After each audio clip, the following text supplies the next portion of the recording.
Welcome. Bienvenidos. My name is Celina Alvarez, and I am the Executive Director here at Housing Works. It is with great pleasure that I welcome you to our 2022 Annual Fundraising Event. It's our hope that next year we will be returning to an in-person celebration just like the good old days. This year, Housing Works is 19 years old. We have made incredible strides over the years in staying true to who we are at our core.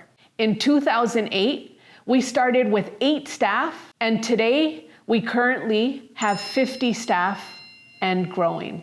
We have also gone from serving an initial 75 households, and 14 years later now are serving nearly 700 individuals.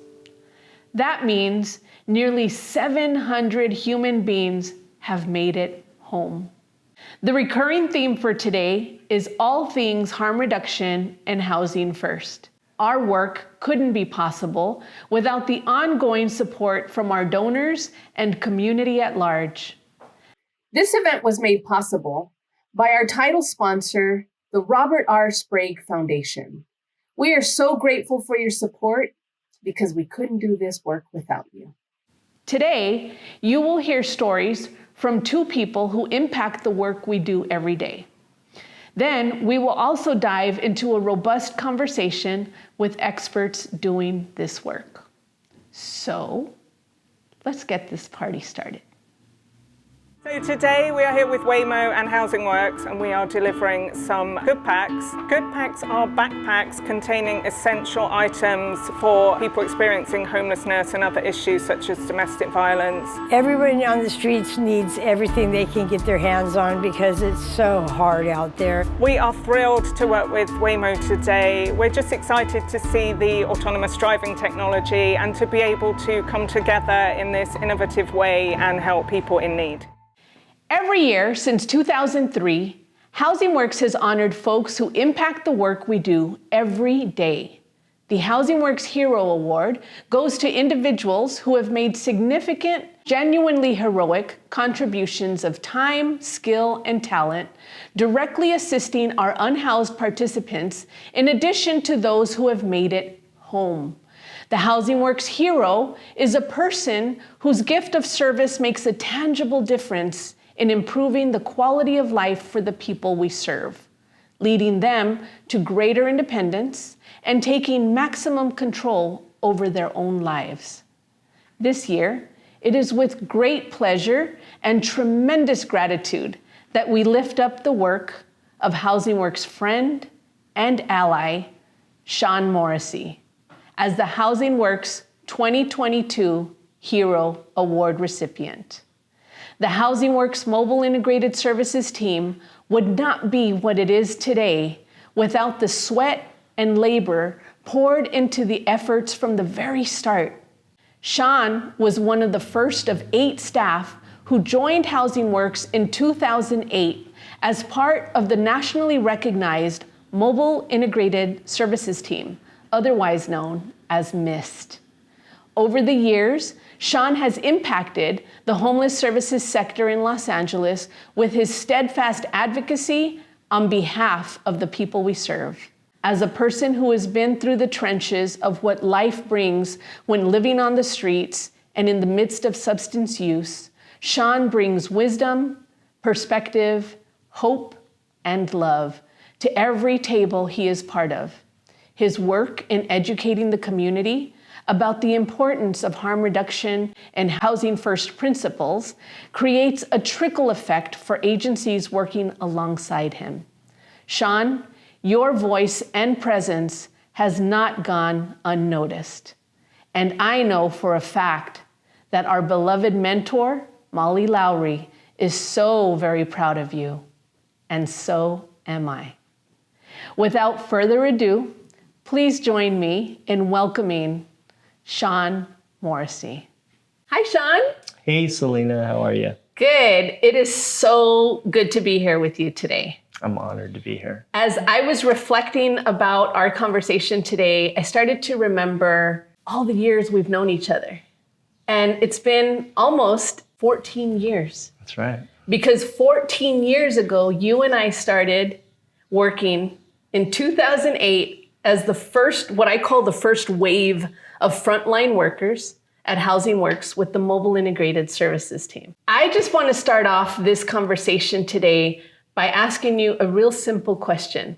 What does it feel like to be recognized today as the Housing Works 2022 hero? It means everything to me. It was such an honor. I don't want to say I cried when I found out, but I might have cried when I found out. Yeah, it's such an honor. I mean, for me, it's like winning the jackpot. It is amazing. It means so much to me because Housing Works is a place where my heart lives with you all, and being able to learn from the people I learned from, and then to be here, kind of coming full circle, to be honored in this way is just, it's incredible. I want to take our audience on a little bit of a storytelling ride. Okay. Because the point of the Housing Works Hero Award is really to lift up individuals who really are impacting the work we're doing at Housing Works every day. But I feel like this honor is like so much greater than just of impacting what we're doing here at Housing Works, because you really are creating a ripple effect across the sector. I really want to start off by offering you an opportunity to talk about who you are, where you come from, what life obstacles you've had to overcome, and anything else you might want to share with us, because I think it's important for folks to know who you are. Well, it hasn't been the smoothest ride, which is probably true for a lot of us. I grew up in a pretty chaotic household where there was a lot of dysfunction, a lot of physical violence. I've come to learn how to share without shame about where I came from. There was a lot of sexual abuse at the hands of my father that went on for many, many years. And so, my story, as extreme as it is not different from a lot of people's stories, and from a lot of people who ended up becoming, homeless. Mm-hmm. And so my journey was one where I began soothing with substances at a very young age. I started using drugs when I was 12 years old. And, that culminated in active addiction. I was an IV heroin drug user for many, many years. I used drugs chaotically for, almost 30 years. And washed up in Pasadena, mm-hmm. and at the shelter there at Union Station Homeless Services, which is where I work today. For the first time, met people who didn't have an agenda for me in terms of, who I was. There wasn't a lot of judgment, and helped me get into treatment. And then, a couple years later, started working at Union Station. And fast forward about 4 more years, mm-hmm. I met Molly, and then I met you, and was invited to come on to the Mobile Integrated Services team, which was brand new. There were 3 of us, I think, running around doing that, which was a model that nobody else was doing at that mm-hmm. time in LA County. So that was really exciting. You, Molly, Mary, mm-hmm. these were profound moments in my life, because you all helped me unlearn a whole bunch of what I had learned working within the system that was harmful, and learning brand new ways of meeting people where they're at, coming into authentic relationship and community with people as the foundation of the work we do, not just kind of like this byproduct or peripheral part. The foundation was this relational aspect, which was radical. Mm-hmm. And in some ways, unfortunately, still is today in terms of how we do service provision. When I showed up at Union Station Homeless Services way back then, I had, my lip was split up to my nose. I had a gash in my forehead. I had no underwear. I was wearing one contact lens that wasn't even mine. I remember that story. It was someone else's. One contact. Yeah, just so I could kind of see. I was a mess, you know? And if you had seen me at that time, you would probably cross to the other side of the street, because the outward presentation of homelessness oftentimes is scary to us because it's so different from what we are used to and what we look like. But, at that time, had you seen me, what was really happening inside was just, a beating human heart with all the same needs and wants as desires as the rest of us have. And I think that I learned at Housing Works that that's what this is about, right? Seeing people in that way, not as their pathology. When you came to Housing Works in 2008, there was 8 of us. You were with Housing Works from 2008 to 2015. I'd like to talk a little bit about harm reduction and Housing First. And I suspect, based on what you've shared with me, that harm reduction, the idea of harm reduction was so foreign and unfamiliar and actually not something that you had bought into because of how you had been kind of ushered through your sobriety journey. Yeah. Talk to us about that. So when I first got here, I was taught, I remember someone asked me what is the problem? What's your problem? And I was like, when I thought about it, it was like, I'm homeless. I soothe with drugs, which I know isn't the healthiest thing. And I come with this whole history of trauma that I know must have impacted me adversely. And the narrative I was given in place of that was really, you lack will, you're non-compliant, you're a little bit service resistant, and you make a lot of bad decisions. And I took on that narrative because that's what I was fed and told. And I thought, these are professionals, they must know what they're talking about. So maybe that really is who I am. And then I met you all, and it turns out that my first answer was much closer to what the real truth was. And my first job in my coming out of homelessness and in sobriety was in a drug and alcohol treatment center. And that's a particular environment that really hammers away at that type of narrative. And then I worked in the homeless service sector for the first 4 years. And that was at a time in the homeless service sector when we all thought that way. We all use those terms, service resistant, non-compliant, those types of things. And I just did what I was taught to do. And I thought the way I was taught to think about those things. So when I was first presented with this idea of Housing First and harm reduction and trauma-informed care, it immediately resonated with me because it connected me right back to that original narrative that I knew about myself. And when I first heard about what harm reduction strategies look like and the basis for the philosophy around Housing First and why trauma-informed care was so important, it instantly clicked with me. It was an easy transition for me to make from this old model into the one that we were doing because it made sense. I mean, it made sense to my core. Yeah. It really spoke to the way that I think about people already and the way that I want to be with people. And so, that was a beautiful moment, right? To realize I can really do the thing that I know works best for me, and I can do that with others. I'd like to, for our audience who doesn't have any clue what harm reduction is, or Housing First, or even trauma-informed approaches, can you give a summary for our folks watching? I really think Housing First came about as a result of the fact that our systems have been so rigid and so ineffective and so barrier-ridden that we finally just said, if you got to get well using these systems before you're going to ever get into housing, because that was our system, you had to jump through all those hoops, good luck, right? And we knew that wasn't going to happen. So we just started saying, screw it. Let's get people into housing and we'll do the treatment from there. We'll figure out how to help people be well from that vantage point as opposed to demanding or forcing that they get well before they go into housing. So Housing First is a beautiful model in that respect. I kind of tend to think that Housing First, trauma-informed care, those are all outgrowths of a harm reduction way of thinking and philosophy. And, harm reduction, to put it simply, I think has 2 parts to it. One is to help people address chaotic drug use and the harms associated and the risks associated with those types of life choices and behaviors.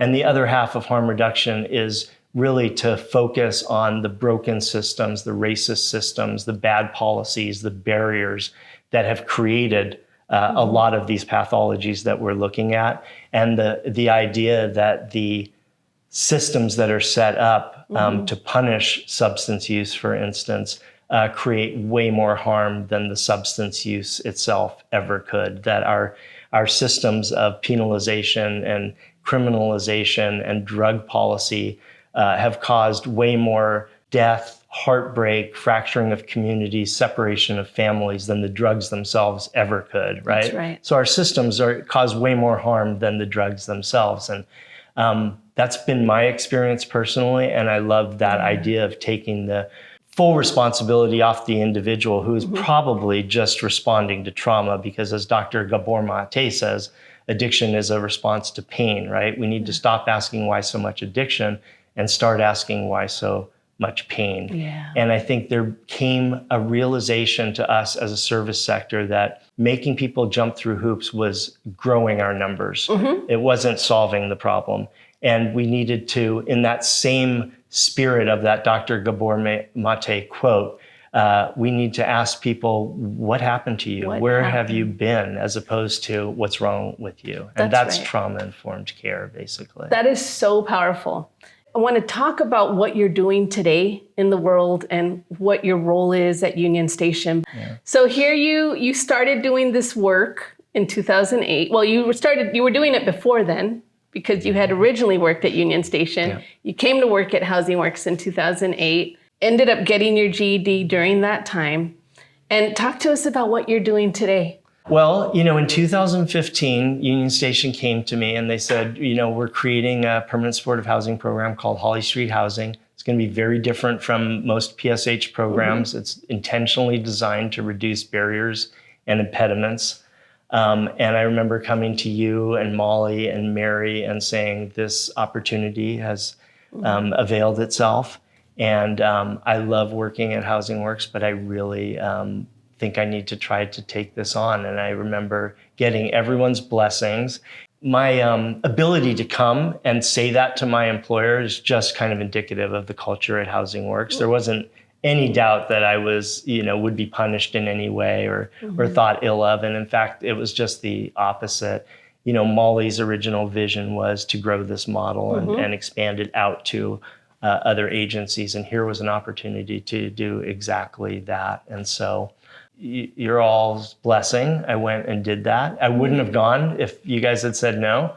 But I went and I did that, and I became a program manager, and then I became an associate director of permanent supportive housing with Union Station. And then a couple of years later, our CEO, Ann Miskey, started and was really reworking a lot of the programs and changes and thinking in really innovative ways, and created a position called the Director of Advocacy and Community Engagement, which was outside any experience I had because I was a direct service guy, I was a programs guy. I applied for it because all along the way I kept being asked to come and share my story and speak, and I knew this work and the model so well that I could speak to that effectively. Yeah. And I leveraged that in my application for this position, and also the fact that I'm a person with lived expertise, and Anne is committed to infusing lived experience throughout our agency.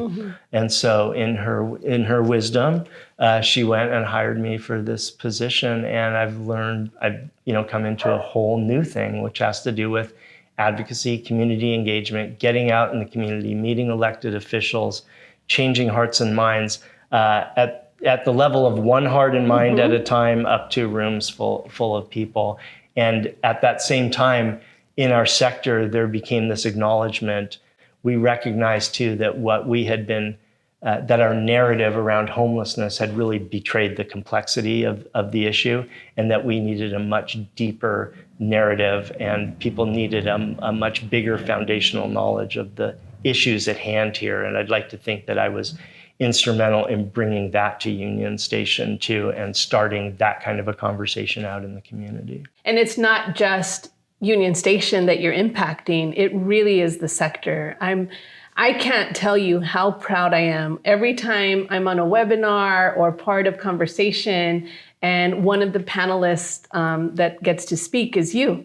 And it makes my heart so happy because I know your story, I know your struggle, and I am just so moved by your ambition and your persistence and your perseverance and everything you do every day when you get up and you make a difference in the lives of everyone that we all are serving.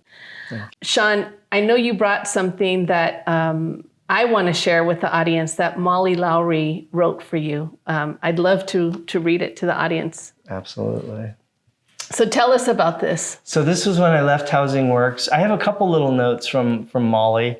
And, you know, when Molly passed too, we were there in her house that week, those couple weeks. And she told people, hey, pick an item, pick an object, you know, or two that you want of mine. And she gave me her Buddhist prayer wheel, which I have. And then this sits right next to it.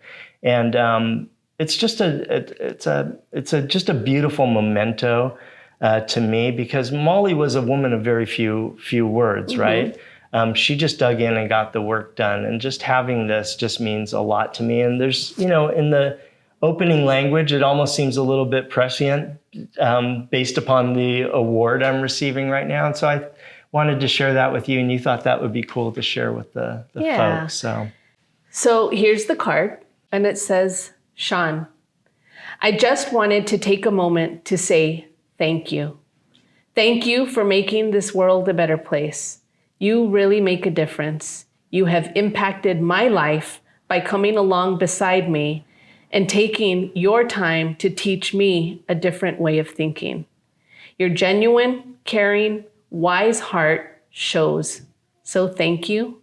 Love, Molly. And it also says, thank you for changing this world, one person at a time. You are a true hero.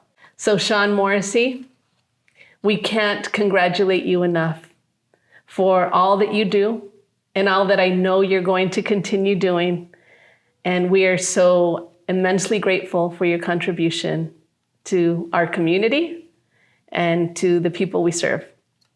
So congratulations on your award this year as the Housing Works 2022 Hero. Thank you, Celina. I love you, buddy. I love you too. Thank you.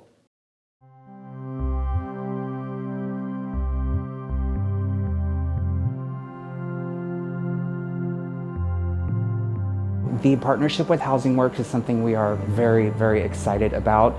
The collaboration with their team really, I think, drives what our ethics and our values are here about community, about lifting people up, and about collaborating with other organizations because we're all working towards the same goal.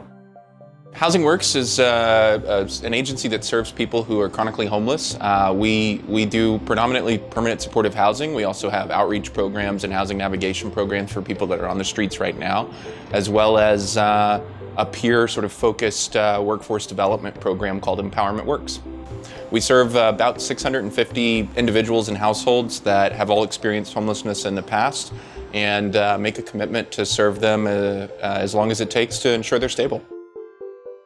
My name is Jaden Alexander, and I'm a life skills advocate for Housing Works. Back in the day, I had my life experiences myself. I was homeless and got off the street, and I was connected to Housing Works services to be helped with case management and extra moral support from me getting off the street.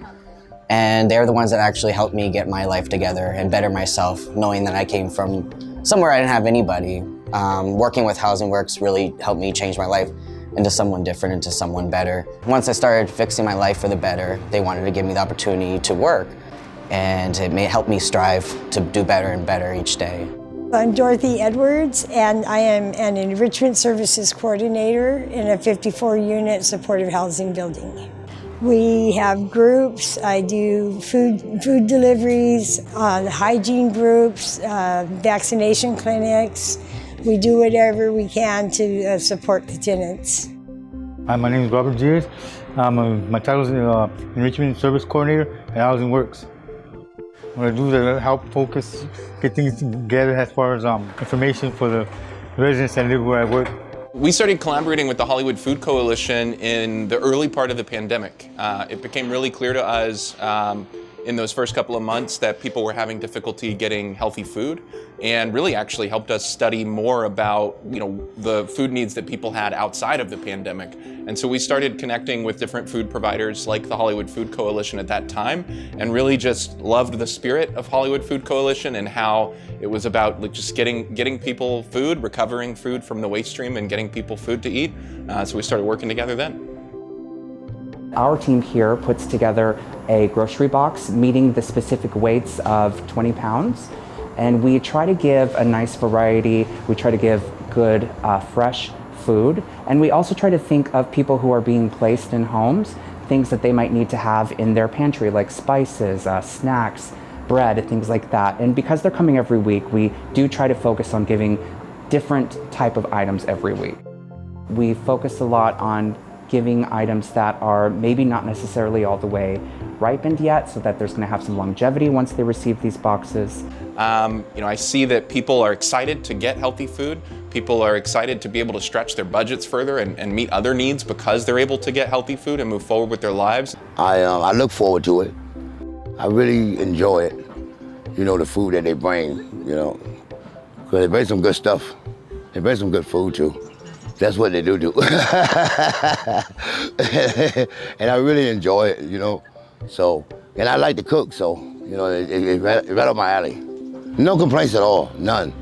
The food is fresh all the time, you know what I mean? And I just make up dishes with it, and I want them to continue to bring it to me. You know what I mean? A lot of calls, a lot of just text messages saying how much the food is appreciated and how much it is helpful. And we're actually working to establish some sort of training or some sort of session where we can teach them how to use these foods. But a lot of the time they end up figuring something out and they enjoy that they were introduced to the new food because it's something they were never familiar with in the past. Before we started to receive the food, it was like just using my food stamps, which wasn't very much, so this is a great help. There's not many food banks around here, so yeah, I would have to go a great distance to get it. I do like all of it, the produce is coming good, because when I go to the grocery store, you don't get that much good selection in the produce. I am so grateful, because this is the longest I have been stable, Food, like housing, plays a really central role in our health, both individually and as a community. And so it's been great to be able to work on this kind of collaboration with the Food Coalition and develop these services so that folks can have good, healthy food to eat while we're also, preventing food from entering the waste stream.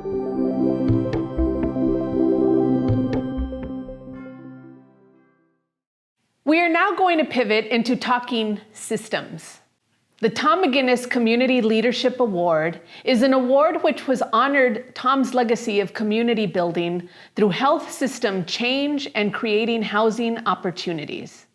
Tom McGuiness was a founding board member of Housing Works and a member of the Immaculate Heart community. He passed away in 2017.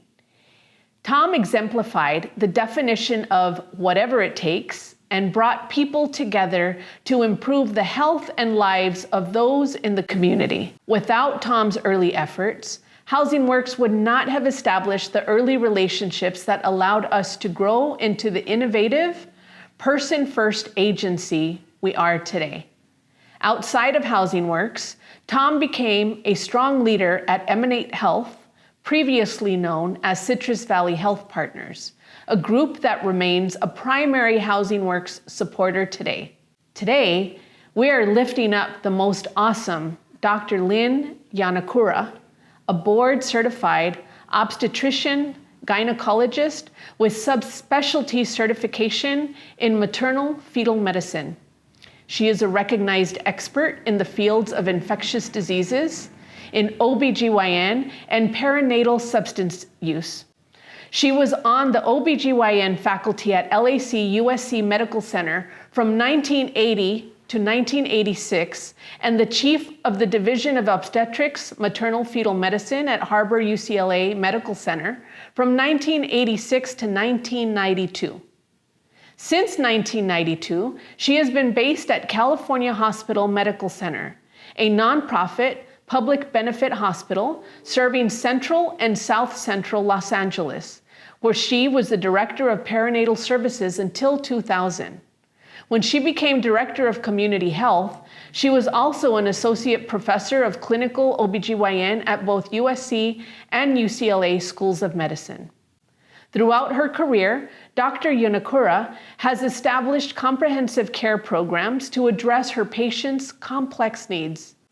Options for Recovery, the Hope Street Family Center, Los Angeles Best Babies Network. Dr. Yonekura is currently a member of the Women's Health Policy Council of Los Angeles County's Office of Women's Health, LA County Reproductive Health, and the Environment Advisory Committee, while LA County Diabetes Prevention Program Community Advisory Committee and the Preconception Health Council of California. I can hardly wait for you to hear Dr. Yonekura's story. We congratulate Dr. Yonekura as the 2022 Tom McGuiness or Systems Changer Award recipient. My name is Lynn Yonekura, and I'm the Director of Community Health at California Hospital Medical Center. I'm Robert Morrison. I'm the Director of Programs at Housing Works. How did things come about for you where you landed in the medical field? Well, ever since I was 4, I wanted to be a doctor because I was sort of sickly, you might say, when I was a kid and was at the doctor's GP's office all the time. And originally I said to his nurse, I want to be just like you. And she said, no, you don't. You want to be a doctor. And I said, why? Because I liked her. And she said, because the doctors give the orders. So at any rate, so I set my sights on being a doctor, not knowing the difference in training and so forth at that age. Went to USC Medical School, where there was a very good obstetrics and gynecology department. So I stayed there for my residency training, and I really loved the patient population we cared for. Then I went to Washington, D.C. for 2 years to do fellowship in maternal fetal medicine, which is basically high-risk obstetrics, and returned back to LA County, USC to do my dream job, which was running the labor and delivery service. And at the time, we were delivering almost 18,000 babies a year. In order to do that, sometimes there were long waits. In reviewing the types of patients that came to the emergency room, it was clear that one group of patients really belonged in more of a urgent care setting or, setting where they could get non-critical issues taken care of, whereas the rest of patients needed to be seen in the emergency room. So I set up a separate sort of an urgent care just during the swing shift when most of the patients had rides. And so that immediately decompressed the emergency room, making it a much safer place. All the women that needed just pregnancy test or had mild problems could still have their care received. Eventually, after 6 years, I was appointed to become Chief of Obstetrics and Maternal Fetal Medicine at Harbor UCLA, another county hospital. I went to meet the head of the neonatal intensive care unit to introduce myself and say that I wanted to work collaboratively with her and, so on and so forth, and made the mistake of saying, well, if there's anything I can do for you, just let me know. She said, well, as a matter of fact, there are all these cocaine-exposed babies in my NICU, and they're all premature, and we need to stop this because we're in the middle of the crack epidemic back at that time. So the first thing we set up was a prenatal clinic for women who were using drugs and alcohol during pregnancy.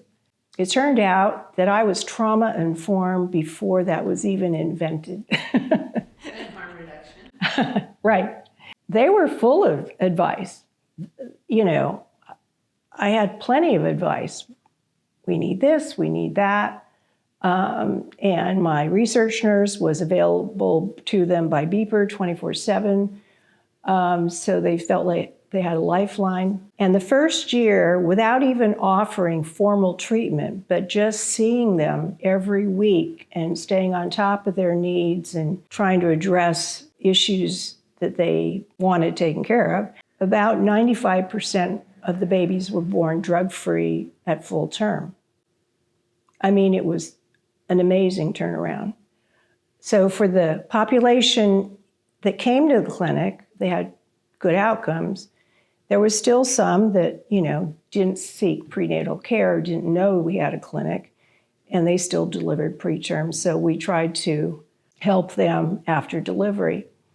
The following year, we set up a infant follow-up clinic to do developmental testing on the babies to see if they needed any special treatment, having been cocaine and other drug exposed. And then ultimately, I got funding to set up a treatment program in 1990. Around that time, Senator Pete Wilson was in town. He was going to have a press conference in the hospital auditorium, telling everybody that he was going to introduce legislation that would criminalize any woman that used drugs or alcohol during pregnancy.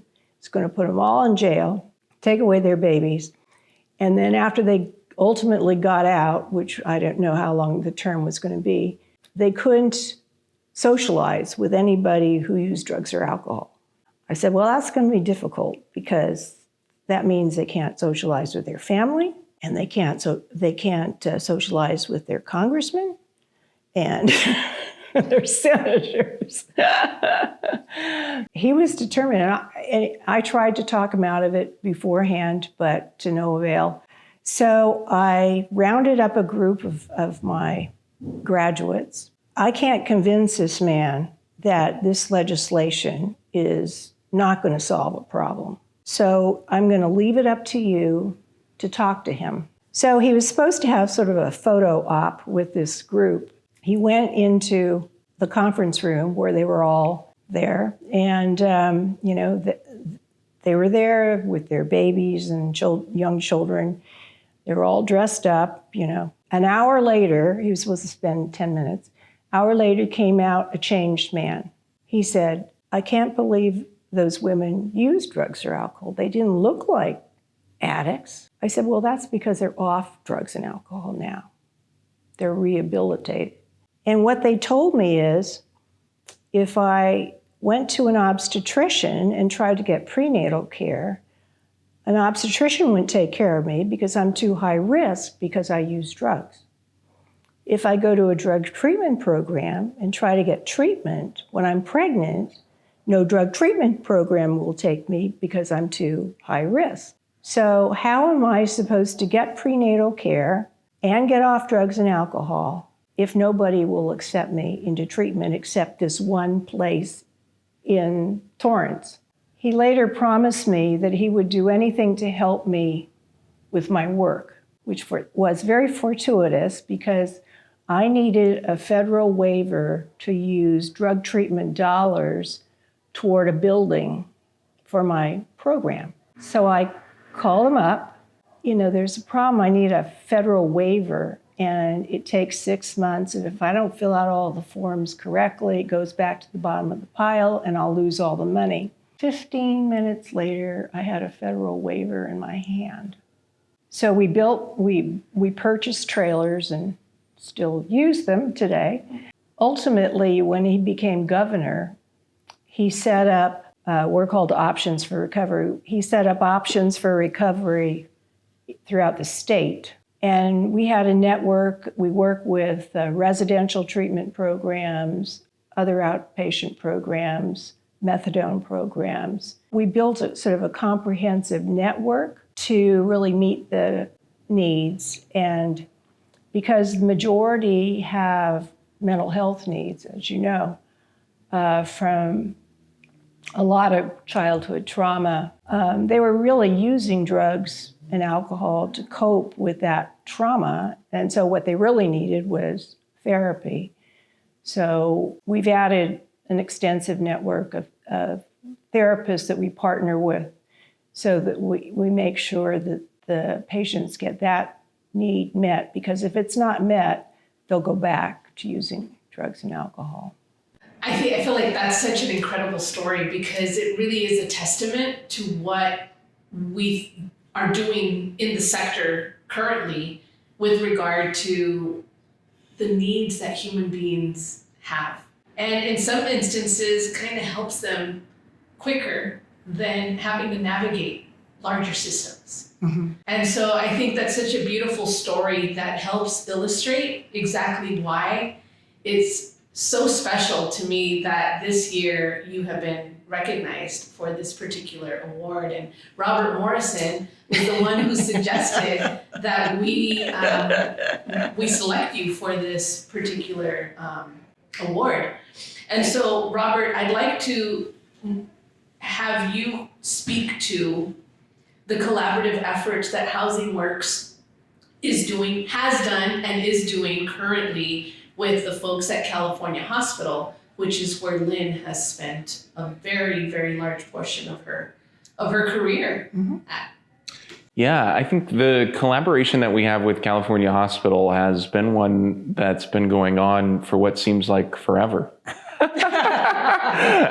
I think we've been working with California Hospital since at least 2012. I came to Housing Works in 2013, and we've been working with with our partners at the JWCH and previously the Corporation for Supportive Housing and now Common Spirit to have a FUSE program, which is a program really committed to serving frequent utilizers of the emergency room and hospital at California Hospital who are homeless and in need of support, just getting housing and access to other services.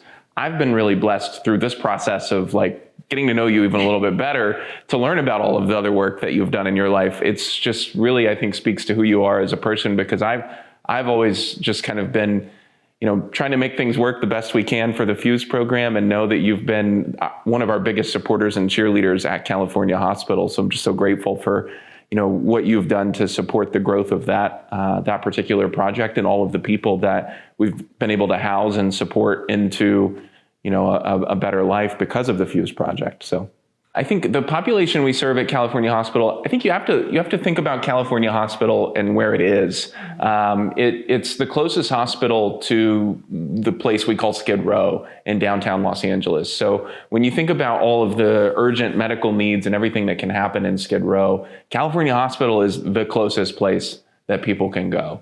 And the people that we're working with California Hospital are part of what we call the 10th decile, the top 10% of utilizers of emergency services in that area.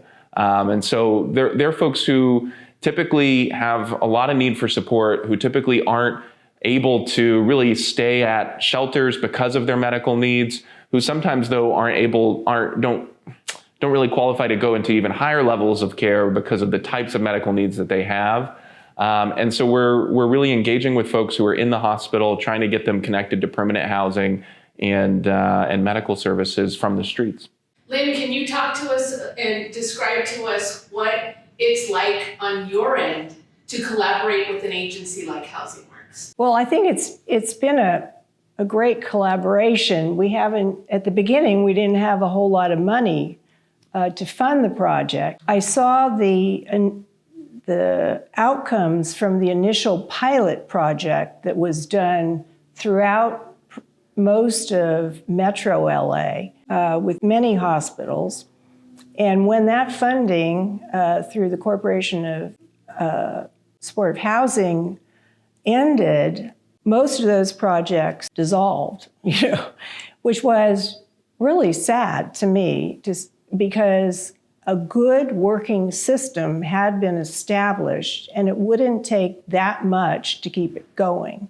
And ultimately, what happened is when Dignity Health merged with Catholic Health Initiatives to form Common Spirit Health, the California Attorney General mandated that we set up a $10 million homeless fund to address some of the tremendous needs of Californians. Now the project is funded by our Homeless Health Initiative, which is certainly Dignity Health wide, because if the hospitals in California don't see enough patients that require financial aid, then the difference between what we used to provide and what we are providing for financial aid goes into the additional into the $10 million pot. So we keep adding to the pot, basically, as more and more Californians become insured through the changes in Medicare, Medi-Cal. We have that gap of financial aid that we keep adding. So we were able to fund the program at a much more appropriate rate. So we have 2 full-time navigators working in the hospital through JWCH, and then you have additional staff now to help you. So, I mean, it feels good that the program is now funded appropriately, and then we have Nicole Wilson to make sure that all the partners are talking to each other, and so it's having a full-time coordinator to take care of the management of the projects. I think right now we serve about 36 people through the 10th decile part of the project, and the other part of this partnership is JWCH, who anybody that's not in that 10th decile gets referred through services at JWCH. They have a clinic in Skid Row. And so we're really working to connect patients who are homeless to services regardless of their need. But I think with where we are right now in homeless services in Los Angeles, the system is itself kind of undergoing a self-examination of how do we prioritize people for permanent housing, kind of knowing that we have so many people who are homeless and we only have a limited amount of permanent housing. How do we make those choices? How do we decide who gets housing? I think one of the things that the Fuse project speaks to is the importance of, partnering with places where vulnerable people show up and connecting with them when they're in that moment of need so that we can build that relationship and rapport and help people move from that really acute environment into safer environments over time. As opposed to some models where you're trying to assess somebody's vulnerability, and then at the moment that housing becomes available for them, go back out into the community and find them, which can take a lot of time. And then you're trying to start from scratch with everybody. So the Fuse model is really about connecting at that moment of need, building that relationship and being there so that we can navigate people through that system to get what they need. Right, and Lynn mentioned, she said something so key just now. She said, if it's not working, we look to figure out what we need to do to make it work. Robert, talk to us about why that is so important. Well, it's so important to be able to have a real-time way of identifying challenges and resolving them, because the needs of the people that we're serving are so complex. And the ways that our system cares for people are also very complex, and they don't often meet up in the ways that we want them to meet up. And so if we're not talking about them and identifying them and really trying to elevate the challenges from not only the people who are participating in the services, but the people who are directly providing the services, then we're going to miss things. People are going to miss out on the support they need, and people are going to end up back in the hospital. They're going to remain sick, and they're going to continue to decline. And so our partnership with the team at Common Spirit is really important in our ability to be able to solve those challenges day to day, because they change so often. And I think just hearing more about Lynn's experience working with children and mothers who were using cocaine, or children who were exposed to cocaine, and her efforts back then to actually survey and ask, like, what is it that you need? I think it just speaks to the way that we need to provide services today to people who are homeless. We need to make sure that we're going straight to them right now and saying, what is it that you need, and designing our services and support to meet those needs. We have served, Housing Works has served 36 people in the last year, right? Of those 36 people, how many have been housed? How many have passed away? Talk to us about those 36 individuals and what some of their stories look like. Yeah, I mean, I'll say the population that we serve through Fuse, it can be really challenging to work with folks because they are so ill. And so we do have people who pass away while they're in our services, which is difficult, obviously for those individuals and their families, but also for our teams that support them. Sure.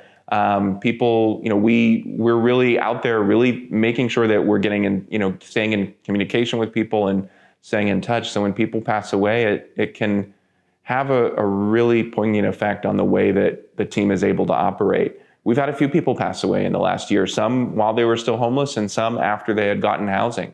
And so that's very difficult. I think in the last year we've housed, I think we've moved 10 people into permanent housing out of the 36 this year, and we have a few more that are really close to getting permanent housing right now. Lynn, I want to shift over and talk to you about what it has been like as a Japanese woman in this field. I know that's a very broad question, but I want you to just talk to us about what that has been like for you. When I was growing up, I was a competitive ice skater for most of my youth. So that's a very solitary sport. And I was fortunate, I was very successful, but I knew I wanted to go to medical school, and my coach totally supported that. And I came from a very small girls' school. So then I went to Pomona College, co-ed. That was one challenge. And it was the girls' school I went to. I was the first non-white person to ever go there in its 100 years of existence. So I went to Pomona. It was a lot of big fish in a very small pond. And, I was happy with the B's I was getting. I felt like I'm surviving. But one of my chemistry professors called me into his office after the first semester and he said, "Lynn, I noticed you never ask questions at the question and answer session that we had before the test." I said, "Well, Dr. Nelson, the first row has the entire football team, in my opinion, and they're kind of intimidating looking. And I'm not used to having guys in the classroom to begin with because I went to this tiny girls' school. And I'm introverted, so, I just listen and take notes and do the best I can." And what he said changed my life. I know that for a fact. Lynn, you would be doing me a big favor if you don't understand something, because it would give me an opportunity to explain it to the whole class. Because if you don't understand it, that means the majority of the people don't understand it either. They don't know that they need to understand it. So I started asking questions. I started doing a lot better.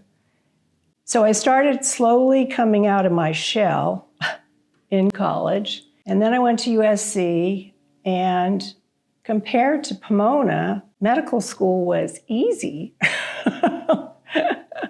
I don't know why, but it was. So, and I really liked, it was a pass-fail. It was the only pass-fail system in the United States, and that's why I picked it. And their philosophy was, if you're smart enough to get into medical school, you should be smart enough to pass. And so we worked collaboratively. I went into OBGYN, and that was a bit of a problem because it was a male-dominated program. There were no women at that time, or there'd be one, and then there'd be this huge gap, and then maybe they would hire another one. But I had the benefit of working with this wonderful OBGYN, BJ Gregorius, in Toluca Lake during the summer one year when I was a medical student. So she was sort of my role model of how you could do this. She said, don't mind the boys, just ignore them. I went into this set of interviews to get into my residency program, and I was a student there, so they all knew me, all the professors knew me. Whereas if you came from out of town and you were male, you got 2 interviews. I was a student at USC and had taken all these extra classes. I had 8 interviews in one day. Nobody could be interviewed like that now. They would be sued. Because the first question at 8 o'clock in the morning, I had my cup of coffee in hand, having worked all night, was, I suppose you're going into OBGYN because you're a lesbian. At which point I dropped my cup of coffee, went all over the professor's desk, and I said, no, I don't happen to be, but even if I was, shouldn't make a difference as long as I don't molest any patients, which I don't plan to do. It sort of went downhill from there.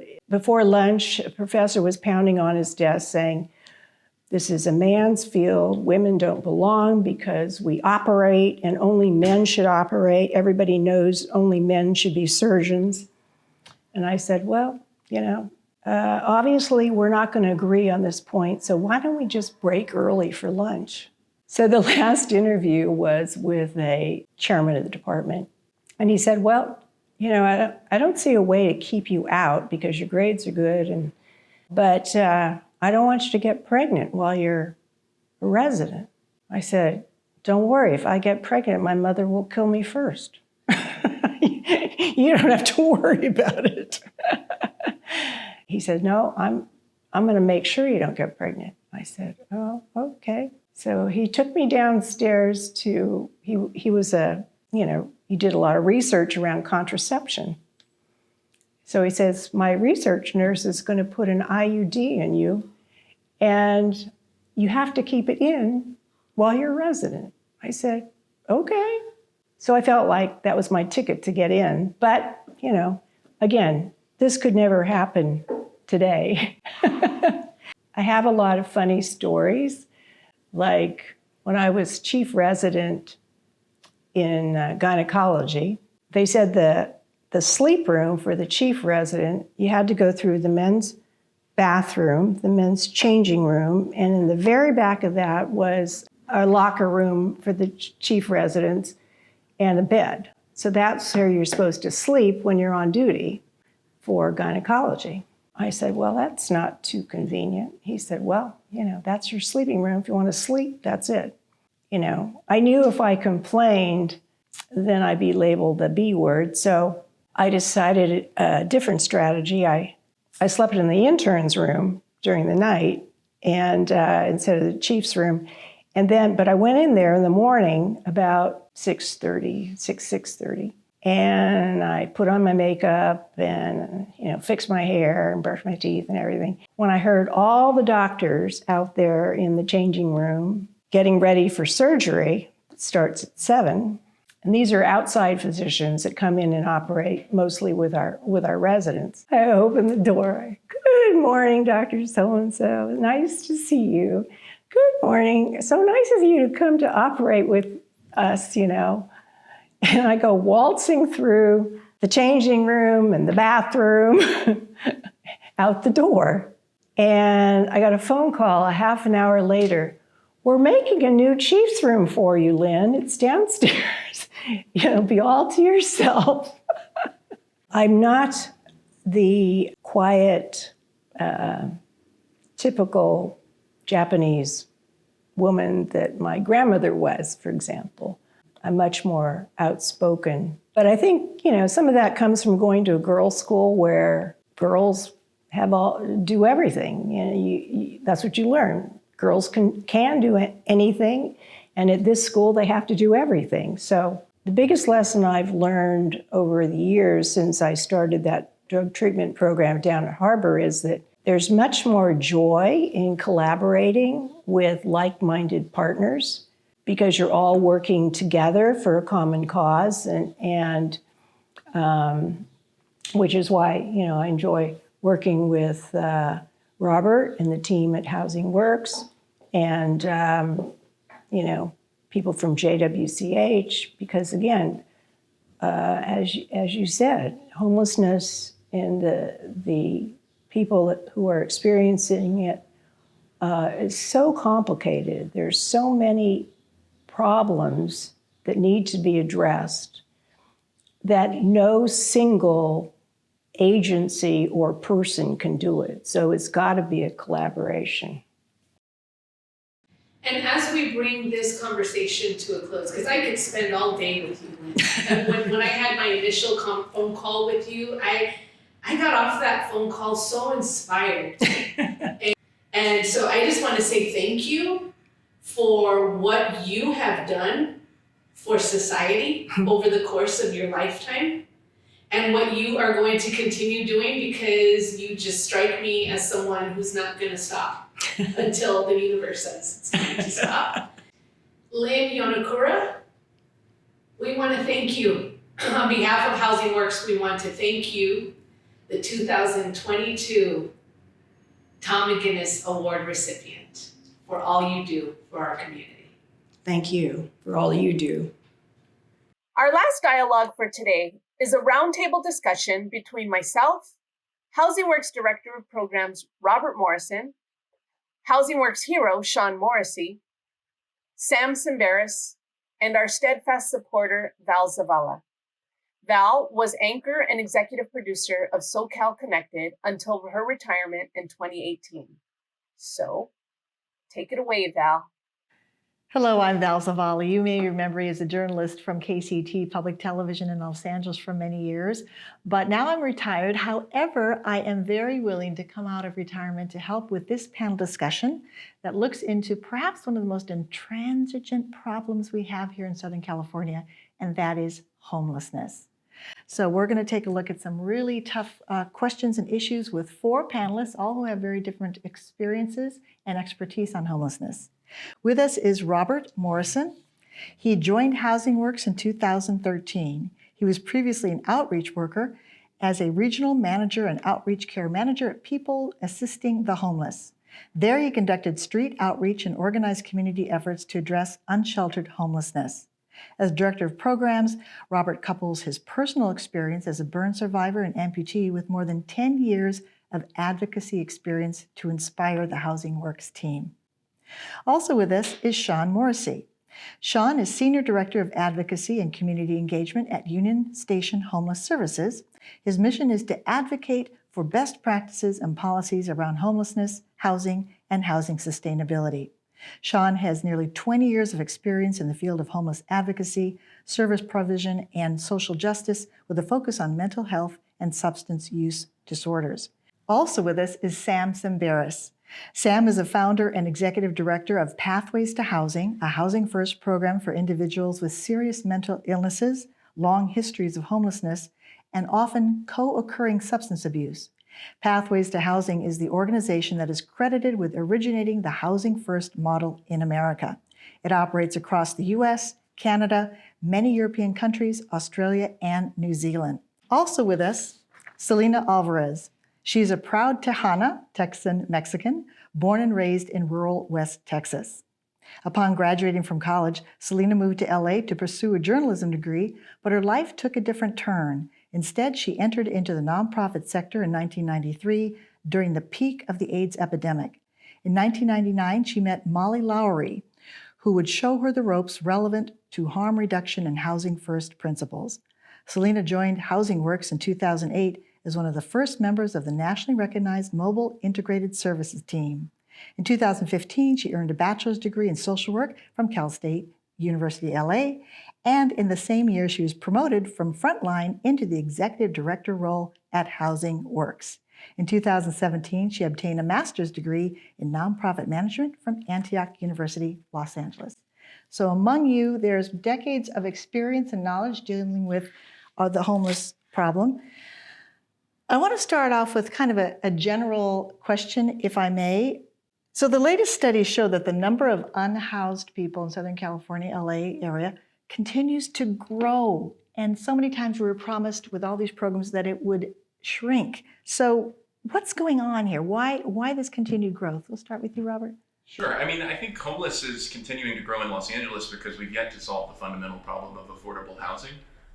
For folks who need affordable housing, I think that Measure H has done a lot to help provide supportive services to folks and has made really a big impact in the number of people who are getting support and help across the county.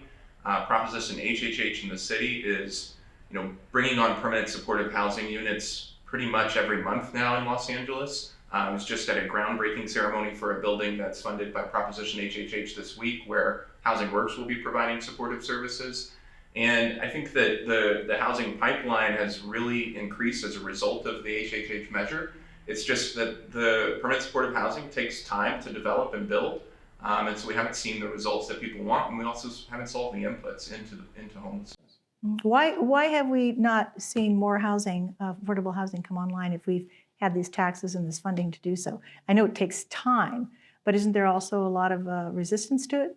I know we read in the paper all the time about neighbors not wanting it in their area.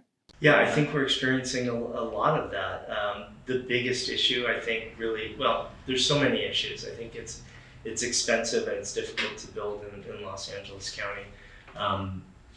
Our experience is that every time we do land on a project or have a site and we show up to promote that or push it forward, the community comes out and shouts that down, does not want that in their neighborhoods. And I would say too that these are macroeconomic issues. I'm going to get these figures wrong, but I think the last count we had showed something like we had housed 22,000 people in 2020, and some 25 or 26,000 people fell newly into homelessness. So I think we're housing, and I hate to use that term in that way, but we're helping people into housing in greater numbers than ever in the history of homelessness. But at the same time, more people than we are able to help into housing are falling newly into homelessness, and not because they're making bad decisions in their lives. People are being priced out of their homes, oftentimes seniors being priced out of their places they've lived all of their lives. And so I think that's what we're seeing over and over again. These are systemic issues. It's not the fault of the individual that we're seeing these numbers. Your thoughts, Sam, on why the numbers continue to grow when we were all hoping? Well, just to follow up on Shawn's point, they are systemic issues, which means that we have a system in place called capitalism that has income inequities built into it, racial inequities built into it, disproportionately rewards a small number of people and the rest of the people struggle. That's the system we've had for centuries. That system creates homelessness, as he correctly points out, continuously, because where we are now, real estate is unaffordable, wages are too low, people on disability don't have enough to put together a month's rent and a month's security deposit. So if you have a mental illness and you're on the street, you'll never be able to be housed again financially unless an organization like this one comes along and helps you. The government is not actually addressing the structural issues. They're not saying, this capitalism thing has gone too far. We got to bring back building public housing like we used to. We got to bring back living wages. We have to think about the middle class. That's not part of the conversation anymore. So what happens is there's a political gesturing. Proposition H, Triple H, 3 billion here, 4 billion here, which sounds like a lot of money to the public. It's nothing compared to what we actually need and what we took away from public housing and public services before we turned this direction. Homelessness has only been around like this since the 1980s.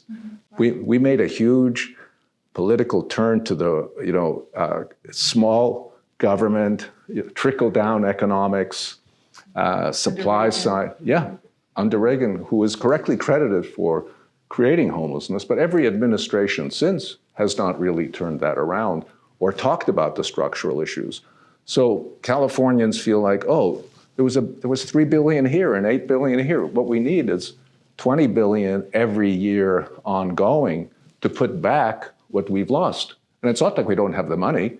We spend 100 billion on war every month right now, So the money is there. We're choosing to live in a way that is continuing to create this.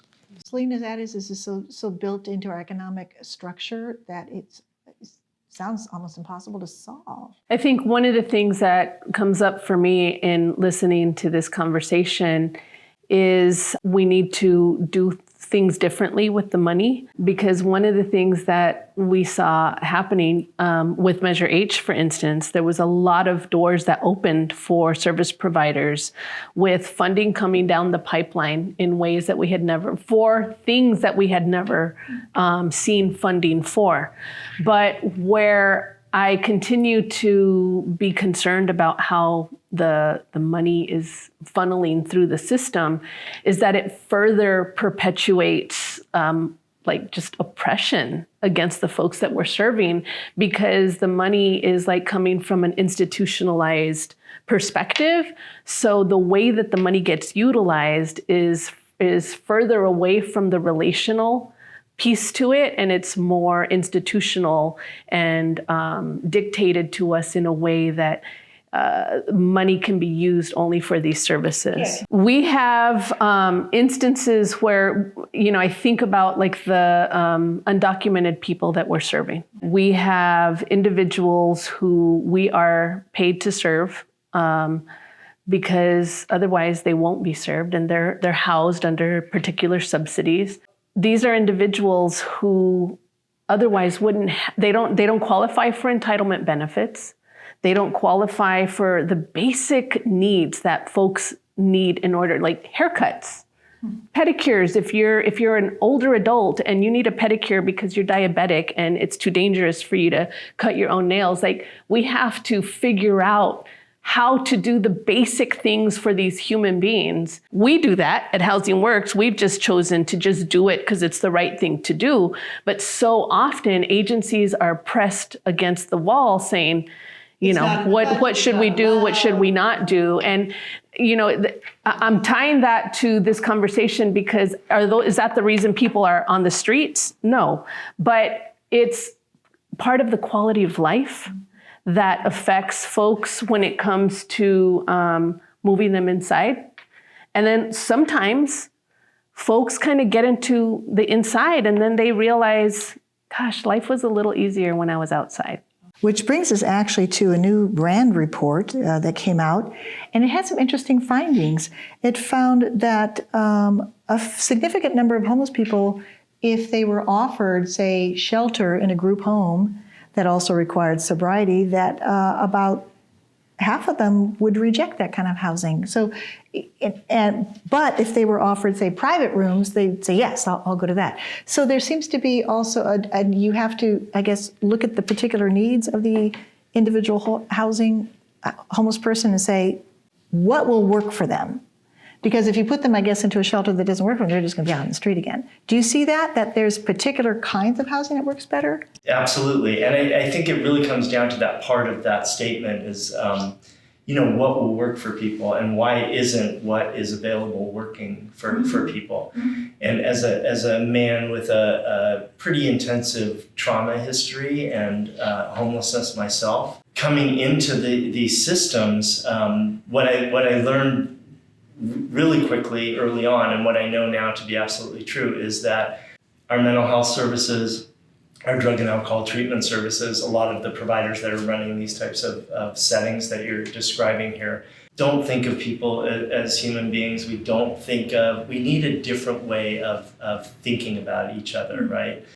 We need a different way of seeing each other. When I first got here and I was offered treatment, they asked me what the problem was, and I said, I'm homeless, and they said, no, what's the problem?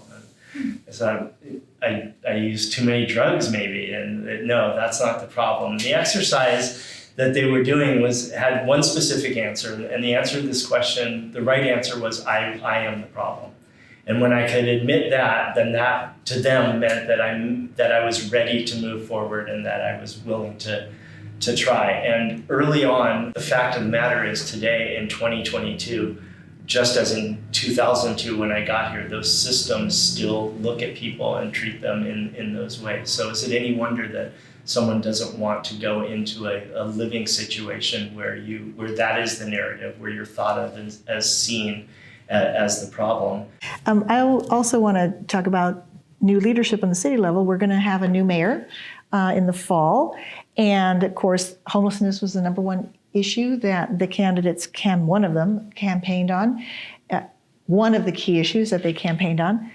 And the question is, can any mayor, solve this homeless problem? They'll promise and promise and promise, and I'm sure it sounds good when they're on the campaign trail, but how much can a mayor really do? You need, at a minimal, a county and city coordination. Ideally, you would want to have the state coordination, and the feds, so that everybody's on the same page. This is a big problem. The things we're talking about, like what's allowable as a funded service, the level of housing that's affordable to be built in a community. These are big ticket items. So I don't think it's in anybody's city's budget to afford that or to be able to generate the legislation that would change practice. You know, we have hundreds of providers in Los Angeles. Some of them think you have to be clean and sober and get into a shelter. Others think you should have housing as a basic human right. Others think that, you know, spiritual redemption is the way to go first. Every provider has a strong stake in their approach. We don't have a coherent and a consistent plan. And so we're not all working together in one direction. To Shawn's point, even though we're talking about housing, it's really, that's what everybody needs, but the way that people get there has to be by their own choice in their own way. It's really about working with people in a different way. That's what I take from your answer is no, a mayor running on this issue, big issue, is probably not going to be able to deliver on his or her promises. But without the mayor, we won't go anywhere either. You know, they're sort of a necessary but insufficient player. Which kind of brings up a question that I think is sensitive but really important, and that is one of basically triage. If you have all these different populations among the homeless that need different things, who gets priority? So if you have an elderly gentleman who has a drinking problem and he's, you know, homeless, do you take him, or do you take a woman with 2 kids who is in a shelter and her husband's battered her, whatever, and she ended up homeless? It's the Titanic formula. Your options are limited by the number of programs available. Exactly. So you could do a great job triaging, and we could all agree on who gets prioritized. But if there's no program, you know, there's no shelter that'll take a woman with her 2 kids, you know, because they have a pet, you know, or some, you know, like there's no program that will take people in after 5. There's no program that'll take a woman in if they suspect that she's also drinking. Everybody wants their own living room, bedroom, kitchen, bathroom. I've, you know, in the almost 20 years that I've been doing this, I've never seen anybody say no to that. What people have said no to are inappropriate, chaotic environments that are not healthy or helpful to them. And I think that, you know, to your question, for the first 30 years of this problem, it was, you know, always women and children who were prioritized and went into housing. And I think that, and I get that that's why that is, but we're also talking about, we grew this problem by only taking the people who were the least vulnerable and most able to jump through all of the hoops and comply. That's how we grew our homeless population, I think, to what it is today.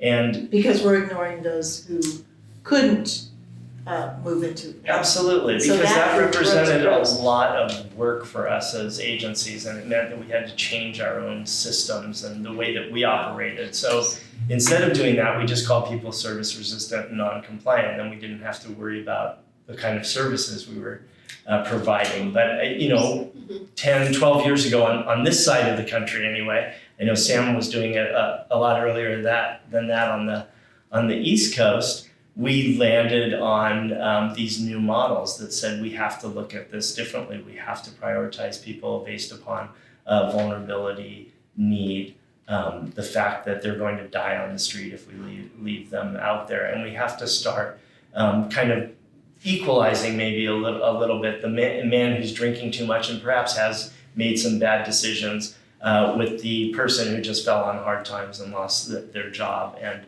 I think about mental health and the importance of getting to the root of why someone's numbing themselves with alcohol and substances.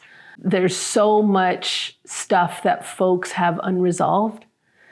And the fact is, I mean, looking back to what Reagan did in the 80s with deinstitutionalization, for this idea that these individuals were going to be pushed out of mental health hospitals and into community mental health systems. Well, we're still kind of sitting around waiting for that mental health system, that great mental health system that was sold to voters back then. Meanwhile, we have folks who are getting further and further into the mess of their own trauma and having to deal with it in ways that is much more accessible and easier to cope with than moving through systems that further marginalize you and perpetuate harm. Let's talk about public reaction in neighborhoods.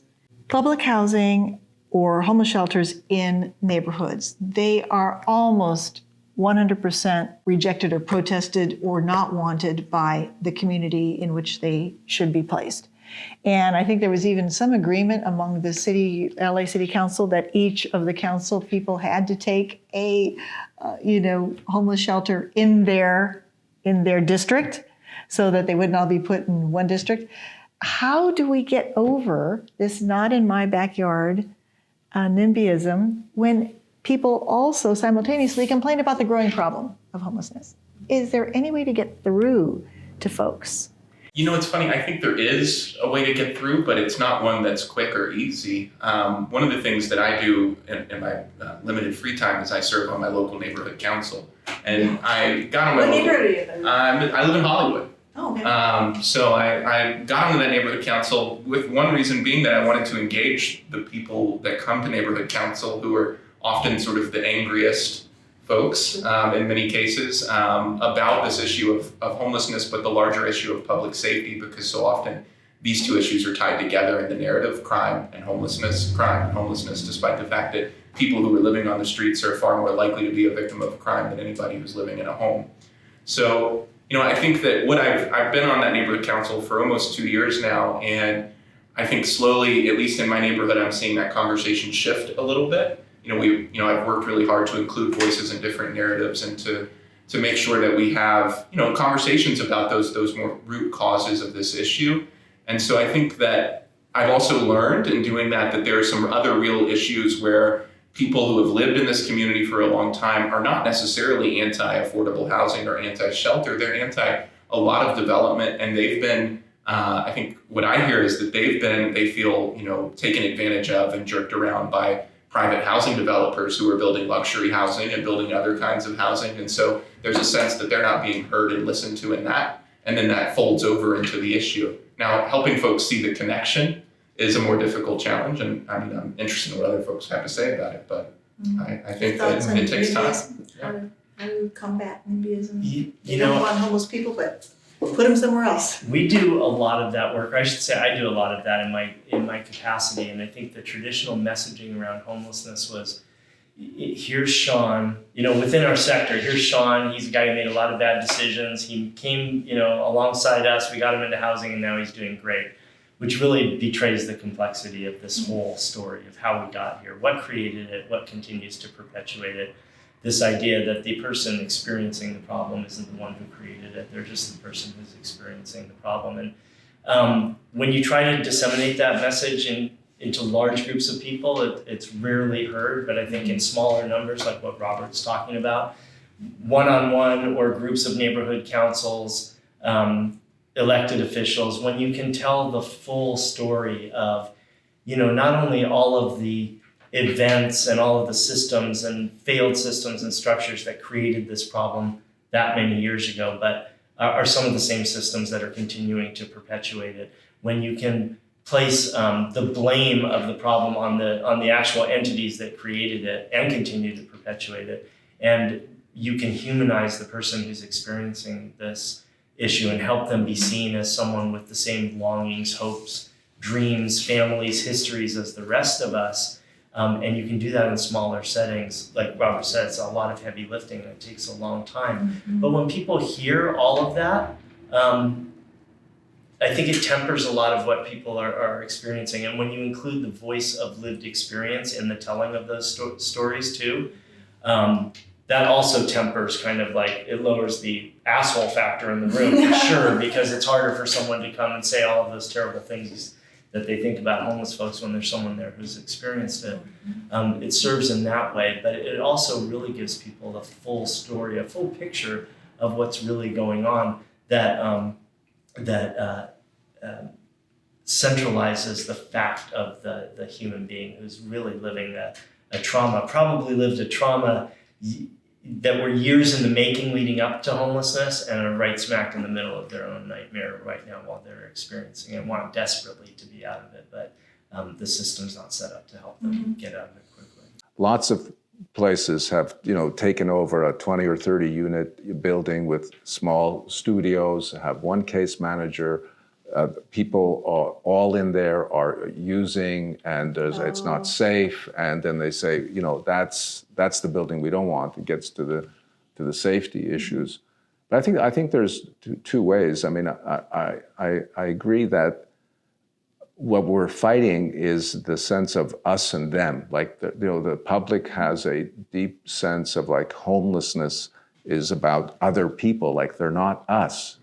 And you know, what Shawn and Robert point out is just, you know, bringing people who are actually homeless or have experienced homelessness or are experiencing homelessness to those meetings.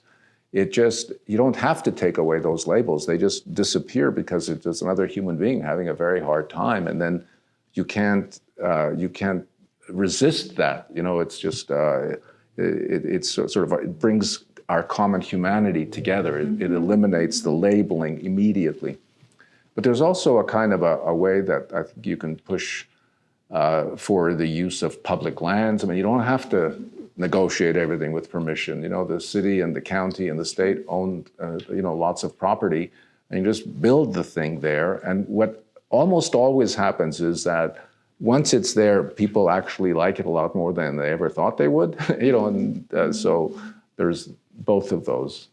One of the other things that comes up with folks that I speak to who tend to err on the side of NIMBYism is really fear when they start to see people like have mental breakdowns, like full-on psychosis, or using and on a really tragic run of some sort.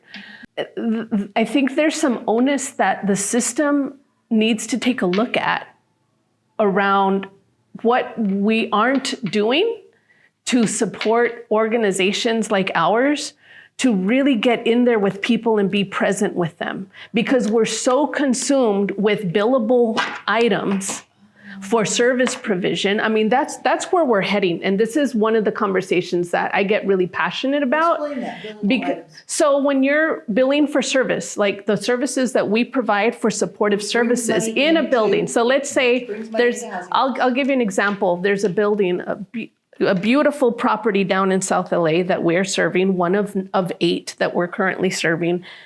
And it's in a very hot neighborhood of South Central. Hot meaning a lot of activity is happening, gang activity, there's just all kinds of street activity happening, right? And the building it's about a 64 unit property, and we have 3 staff there. But let's think about the fact that the mothership, LASA, is prioritizing, we're now as a system prioritizing people according to their acuity levels. The ones who are more vulnerable are the ones getting prioritized and housed, meaning they have increased challenges and things going on with them. So it's not serving one person. For every one person you're serving 2. Okay? Because of their needs. And so we're not adequately staffed. Folks are running amok because that's what you do when things are really bad in your life and everything's kind of going to shit, basically. And we're expected to come in and, well, that's what we supported this development to go up for. And we're already behind the 8 ball. We're getting our asses kicked as an agency because we don't have enough staffing. We don't have enough time. We don't have enough of what we need to do the people work. But you're only funded, you can only bill for. We're funded for the paperwork. You're only funded for 3 staff people. And you need 6, 7, 8, 9. Yeah, you need more than that. But you can't because it's not budgeted. And neighborhoods are afraid. They're frustrated.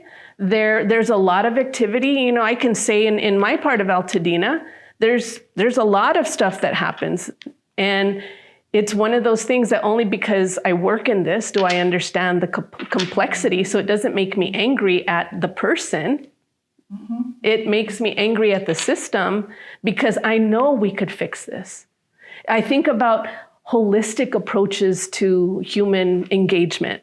When I think about racial disparities and just the racial inequities and what we're not doing, we're funneling all these human beings who come from such different backgrounds through a system that isn't taking into account who this person is culturally, who this person is ethnically, who this person, like we're just kind of serving them all according to what the system says we have to do, and it's not working.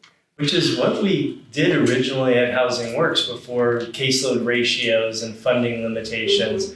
A caseworker might have had 6 people or 9 people on their caseload based upon what that need was and what the individual needed.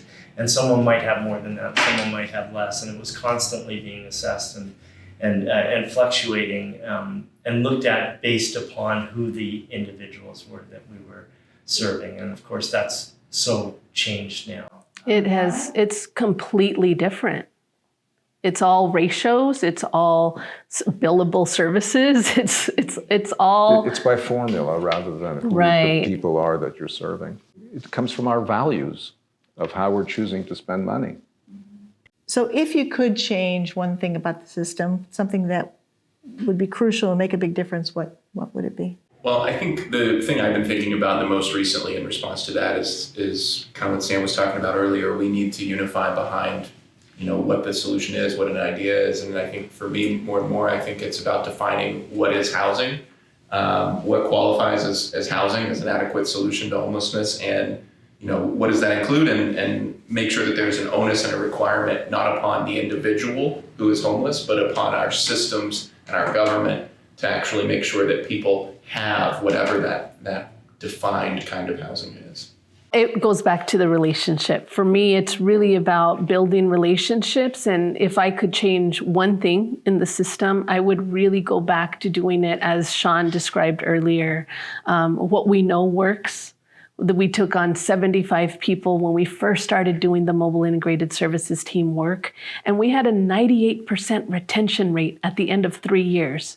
And that tells us the value of being present with a purpose with other human beings, what impact that can have on others. For me, I think just from the lessons learned in traveling around different communities and different places, I think it's all about shared vision and leadership. I think that if there was someone in charge that actually believed in these values and the importance of these resources, and then was willing to put their political influence in a direction and create a community to do that, I think we could actually solve this thing. Yeah, I think if we're going to do housing first, which is what we believe works, then we need to do that. We need to do it across the county. We need to not just have a housing first approach. We need actual fidelity to a housing first model. Housing Works does that. Union Station does that. Not everybody in the county is doing that. So an actual commitment to do real housing first, which speaks to all the relational stuff that we've talked about, because real housing first is steeped in relationships first, right? And having some oversight as to what that looks like and how that's done with all the contracting service providers. Well, let's hope some of the people in charge listen to the people who have had the experience on the ground. That really makes a big difference. So thank you all so much for your time, your thoughts, and your hard work. Thank you. As we bring this event to a close, I want to thank each of you for tuning in. I hope that you enjoyed the stories and discussion as much as I have. I'd like to take a moment to thank our very own administrative assistant and superstar, Amelia Wallace, Chris Saballos with Con Ganas Media for producing this event, Sam Tsemberis and Val Zavala, as well as our honorees. I'd also like to thank the All-Star Housing Works Board of Directors and employees who show up day in and day out to do this incredibly challenging yet rewarding work we do. We also had the participation of the Housing Works Annual Event Committee. Thank each of you for your support in this event. And finally, thank you to all who have donated time, effort, and money to Housing Works over the past year. We continue to need your support more than ever, and we continue to welcome any monetary contribution you might offer. Have a fabulous week, and I hope to see you soon. Take good care and be well.